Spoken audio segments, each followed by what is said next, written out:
Ghana made me cry. The first time I visited Ghana a week ago, I sat down listening to the music, the instruments. I saw the people who looked like me. And in that moment, I did not feel othered. I had a very strong physical reaction and I started to cry. I wasn't sad. I wasn't disappointed. I had no idea where the tears were coming from, but I sat there and I remember thinking, these are my people.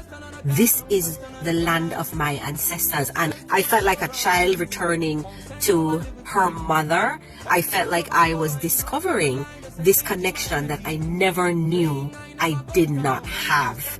And I would implore every black person who lives outside of Africa to go to Africa, particularly Ghana, and try to see if you have this deep sense of belonging and connection that happens so automatically. You would think it's like a spiritual and a kind of a soul connection. Psychologists and scientists have all kinds of names for it. Some of them call it ancestral memory. Some of them call it epigenetics, which suggests that the trauma and the resilience of our ancestors who were taken from West Africa primarily and put through the Middle Passage and the slave trade, that kind of lives almost within our DNA and can transcend generations. And so when we go back home to Africa, and especially for Jamaicans to Ghana, where most of the slaves were taken from, that your body can almost have this physical reaction before your brain even understands what's going on. What I learned being there was that the body remembers. My body was saying to me, welcome home. As a Jamaican visiting Ghana for the first time, I didn't feel like I was visiting. I did not feel like a tourist. I looked around, the geography looked the same, the flowers, the landscape, the people looked like us. Ghanaians are so warm, they are so welcoming. I felt so safe that I felt like I was home. As a Jamaican, I have really never been around a whole nation that has been so welcoming, have their arms open, are telling you welcome home. This is your home. This is your land. And I am a complete stranger in their country.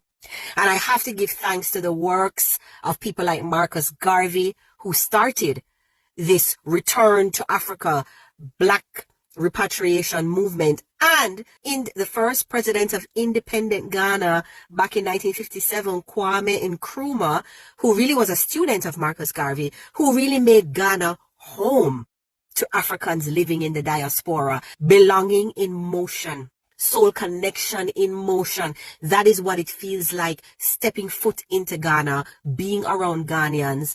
And the experience may hit different, I think, for Jamaicans versus Black Americans. I think for us as Jamaicans, we still retain a lot of the culture, a lot of the language, the music, the norms.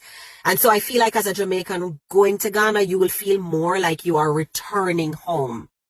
Versus for Black Americans, who I think a lot of those practices got watered down and may not be as present in the modern day. And so going back to Africa may feel like you are reclaiming something that was lost.